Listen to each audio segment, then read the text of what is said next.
Hey folks, Josh here with another weekly business vlog. How the heck are you doing? We're in the what do they call it? The dog days of summer here up in Canada.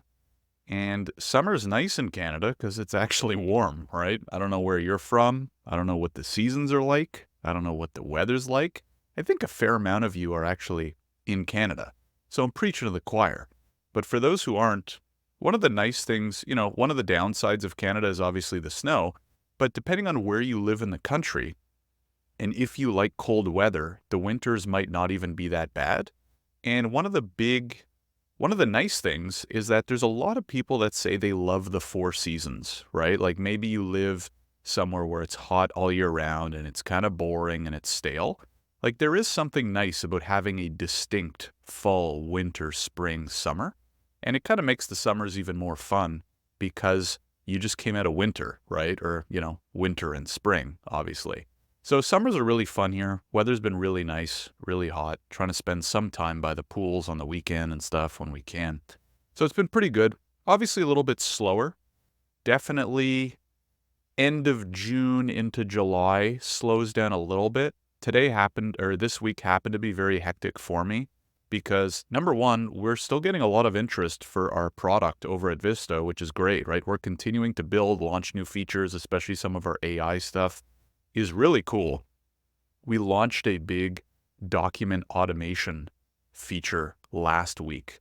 So basically, in immigration law and other areas of law too, some of the very common documents that you have to prepare for your clients are something like a retainer, right, which is basically an agreement that you're sending to your client to sign, and maybe something like a cover letter or a submission letter, right? So if I'm preparing an immigration application for my client, and I'm going to submit it to the government, most lawyers and consultants in Canada will write a cover letter, kind of explaining who you are and who you're representing and what you're applying for and why they're eligible for it. And these can take a lot of time. So what we've built in Visto is a document kind of template generator and custom generation suite as well. So what this means in plain English is you can, because for example, most law firms will have templates for all these documents, right? So they'll have a template for their retainer. They'll have a template for their work permit cover letter or their express entry cover letter or, different templates for different applications and cover letters that they're preparing. So what you can now do in Visto, because this can sometimes take a lot of time, right? You have to open up your retainer. You have to copy and paste your client information in. You have to download it as a PDF. You have to log into DocuSign or Adobe Pro or whatever the heck you're using and paying for. And then you have to send it to your client, et cetera, et cetera. So what we've done is kind of automated the entire process. So now you can log into Visto, you can upload your own template once, or you can generate a template using our AI once. You can drag and drop all the variables you want, right? Client name, date of birth, day, signature, et cetera, build it once. And then you can generate custom versions for each of your clients, each of your applications. You can edit, if you want to make little changes, you can send for e-signature, all that kind of stuff. So anyways, the reason I'm saying this is because number one, it was a big feature release for us. As someone who practiced immigration law, it's definitely one of the more time-consuming tasks. So we're very excited, and it's drawn pretty good attention. So that's a good thing. I had a short week because last weekend I was out of town for a wedding. And so what happens is because I'm doing all of our demos and sales is if I have a travel day on, say, Monday and my entire calendar is blocked off, then my Tuesday and Wednesday end up, getting pretty packed because people can't book in with me on Monday. So all of a sudden Tuesday and then Wednesday and then half of Thursday end up getting, booked. Now, this is a great problem to have, right, if you're trying to grow a business, because we're getting a lot of organic leads. We don't spend any money on Google, on content, or on like Facebook, Instagram ads, nothing. It's mostly, I think it's all organic, mostly through Google SEO and through organic like LinkedIn. We're pretty big. I'm pretty big if you follow me, which you definitely should, on LinkedIn. So I think content's king. I've talked about this before. But anyways, it was a busier week than I expected because we do expect things to quiet down a little bit in the summer. I'm taking a look into next week Next week is a little bit quieter, but still a fair amount of stuff booked. I was kind of hoping to have a quieter week or two because I have a lot of admin stuff that I want to do, but I've been on calls like all week, a combination of demo and sales calls, check-in calls with our current clients. We're very hands-on with the law firms that use Visto, giving them support, answering their questions, showing them how to use new features, all that kind of stuff. So can't really complain about that. Things are pretty good. And what did I want to talk about today? I don't know what I wanted to talk about today. Maybe that's the majority of what I should have been talking about, which is, I've talked about this before, like what to do in the summer months if things are quieter. Fortunately for us, they haven't been that much quieter, which I think is a good thing. Maybe part of the reason is, I think the two big reasons are, number one, product. Like if you're running any sort of tech company, and I don't know this from experience because I've never run a different tech company, is like you just have to keep listening to your clients and building new features and making the product better. Like every 2 weeks, the product should be a little bit better, right? You're obviously not going to launch huge features every month. You're not going to, change your entire product overnight or whatever. But what I think and what I've learned and what's worked pretty well for us is get your product out there fast, get as many people in it and ideally paying for it as possible, and then listen to them very closely. Keep very, open communication lines with them, listen to their feedback, take their suggestions, and just continue to make little improvements and changes and features continuously. And then secondly, the other thing that we've learned the hard way a few times is if you build it, they won't come, right? Don't follow that line in business, right? You can maybe follow it in other things, but from my experience, if you build it, you still have to tell people about it before they will come, right? So no matter what, always be building your following on the socials. There's multiple ways to do it, right? If you follow me, you know that I'm pretty active on, number one, LinkedIn. That's probably, especially if you're B2B, probably my recommendation is start posting consistently on LinkedIn. I think video content's really important. So, we're relatively active on YouTube and TikTok and stuff like that. It can depend on your industry. It can depend on your market. But I still think everybody should be on TikTok and YouTube. I think you're crazy if you're not. Even if you're selling like crazy deep tech, B2B, enterprise, blah, blah, blah. Don't kid yourself, right? Everybody is on YouTube and TikTok. Everybody is scrolling through those shorts. So even if you're trying to get to those 45-year-old executives, believe it or not, they're watching video content too, right? Maybe a little bit less than like 25-year-olds, but I've had lawyers find our website through our TikTok, right? So if you're sitting there saying, "Oh no, I'm targeting sophisticated old people, and we're too important for TikTok," sure, you can believe that, but you're wrong, in my opinion.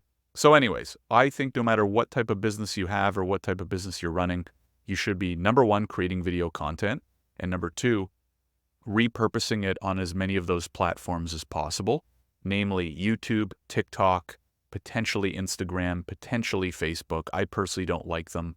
I just post on YouTube and TikTok. My approach to social, and all of a sudden this has turned into a social media rant, my approach to social is to 80-20 it, because we're a small team, we don't have a big budget. So we can't have an entire like social media content creation division, or we can't hire some big fancy agency. So we have to think, how can we get the most and be the most effective for the least amount of time and effort? So usually what that then means, or what I recommend to people, is pick 2 to 3 platforms and try to do those really well. Don't do 6 platforms half-assed, because then each of them is just going to grow very slow. Pick 2 or 3, focus a little bit more attention on those, grow those followings, because it'll be like, typically on social media, it's not like a straight line, right? For the first bit it is, but then once you hit more of a critical mass, it becomes a little bit easier to scale. So don't grow 6 accounts to 500 subscribers. I'd rather grow 2 or 3 accounts to 10,000 subscribers. And then the fun thing is, if you want, you can leverage that to then expand into other stuff, right? Because think about it. If you get to 10,000 followers on LinkedIn and then you want to expand onto Instagram, you could just be like, hey, everybody, we're starting an Instagram account. Click here, make sure to follow. You might get 1,000 subscribers in a week just from your LinkedIn following, right? As an example. So anyways, that's my approach. Do with it as you wish.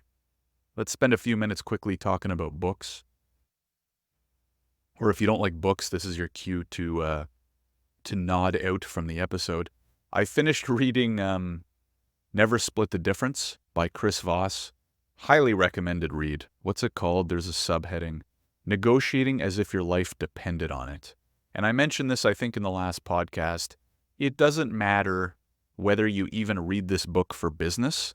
We all negotiate in life every day, whether it be in your business, doing sales, trying to hire employees, trying to convince regulators, blah, blah, blah, or with your friends and family, trying to get your kids to do this, fighting with your spouse, siblings or spouses or whatever, maybe not fighting, arguing or debating or persuading someone that you want to go to this place for dinner versus that place, right?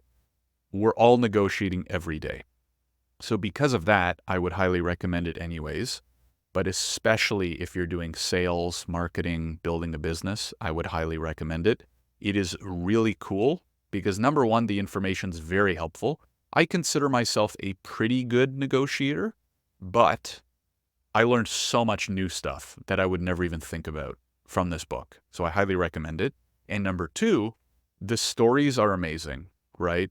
So one of the reasons why I prefer like memoirs and biographies and autobiographies is because they're more interesting. You're learning through stories as opposed to, say, like your traditional like personal development or like business topic books, right? Like How to Sell Better 101. Those are typically kind of boring because it's like reading a textbook. This book was not like reading a textbook. It was very easy to read. And part of that was because Mr. Voss was a former FBI like hostage negotiator. So he's weaving in stories and using examples from, negotiating with Colombian cartels and bank robbers. And it's just really cool. Like, even if you don't take anything away from those stories, which you will, they're just super interesting to hear about crazy situations from an FBI negotiator. So anyways, I would highly recommend it.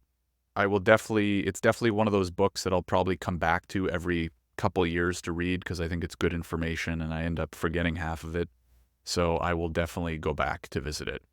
What I'm reading right now is Richard Branson's first biography. I think it's called Losing My Virginity. Yes. Is it? I think it's called, because I have two books. Hold on. Yeah, the second book is not this one. So it's called Losing My Virginity, How I Survived, Had Fun, and Made a Fortune Doing Business My Way by Richard Branson. I've read it before, but I probably haven't read it in like 4 or 5 years, and I really liked it. So I'm reading it again. That's usually what I do with most of the books that I like. I usually reread them at least every like 3 to 4 years because, and I've said this before, number one, you forget half of it. And number two, you can take different things away when you're at different points in life, right? 3, 4 years ago, I was a very different person or a very different place. So I'm actually picking up on and kind of focusing on different parts of the book this time, which is really interesting. He's got an incredible story. I will share more in the coming weeks when I finish. Keep in mind, it is a massive book. Like, it is a tome.